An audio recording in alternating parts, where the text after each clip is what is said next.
sounded really good. I signed up because I tend to do Sunday school and work with children, and I've been doing that for a wee while. And I wondered, well, maybe it can just either refresh me, show me what I'm doing wrong, possibly encourage me to do something new. I've done lots of children's work in schools before, but I'm very, very new to youth work and felt completely out of my comfort zone. So I wanted to learn more and reflect, have the chance to, and the space to reflect on how I could improve.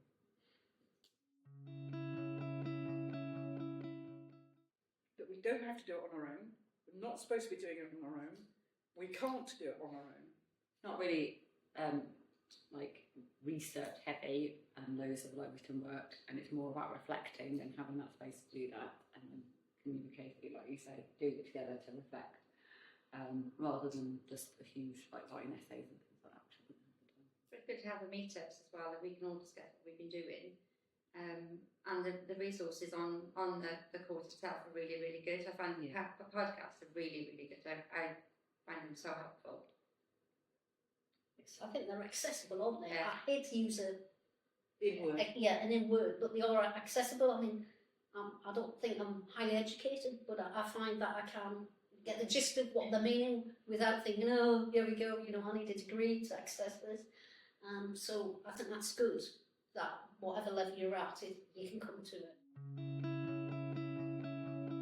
It's really good. Also, the materials are really good, and they speaking to other people and you're sharing ideas. I've learned so much even since Christmas, even since doing Youthscape. I think it changed my outlook a little bit, and I'm not scared of youth like I used to be because they are a minefield basically. And teenagers are a bit scary, aren't they? I'm nearly getting one myself. So it's just been amazing. I found it so helpful with my youth group on the Sunday, and I take a lot from this. Each session that we do, I think it's been so good.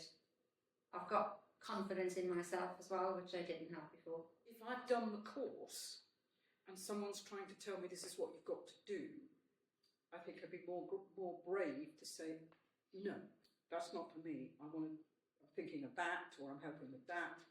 I don't have to do everything. I can just say, no. Well, I'm reading one of the books that I've done this last month. It had a thing about the youth being asked what they wanted from the adults.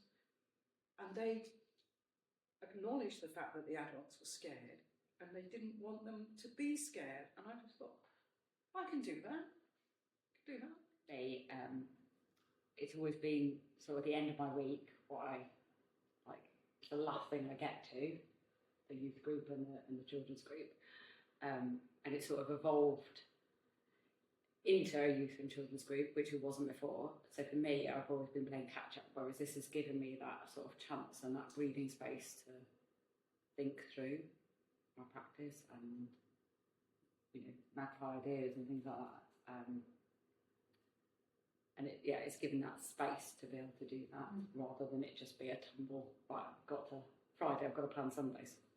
Yeah, I think I found that. So I planned Sunday school or whatever. And when I've been reading some of the stuff, I thought, oh, I do that. Now, I might not have been conscious that I was doing that. So that's really nice. It can affirm some of what you're doing. And then it also, if it's not affirming what you're doing, it makes you just stop and think, oh, I could have done that a bit different. It's an affirmation and an encouragement at the same time. I'm not doing any youth work at the moment, and I really felt I'd taken up a space that I shouldn't have done. And I went to Emma's youth group, and I was fired up. And I would have never have done that had I not been, and I thought, no, with them doing this for the future.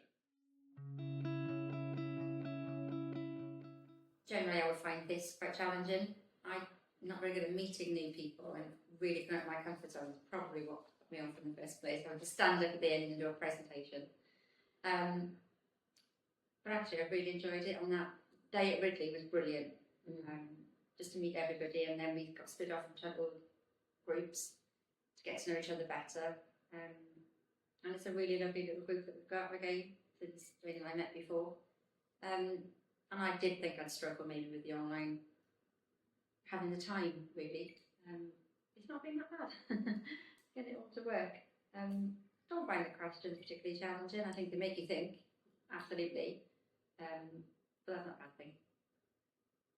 I've been challenged by, well, actually praying for the Sunday school children and families, which, you know, it's such a basic thing, and I occasionally think of them, but I can't say I have been actively praying for them.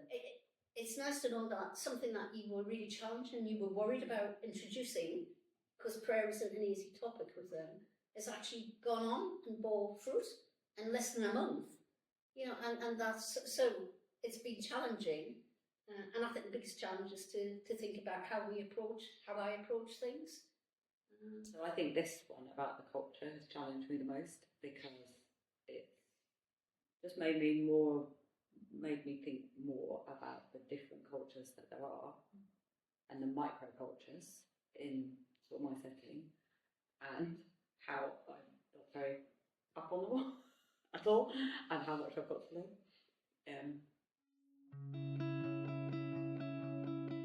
Go for it. Yeah, give it a shot. You can only try your best. Pray to God and just see what happens. It's meant to be, you'll know. You won't regret it.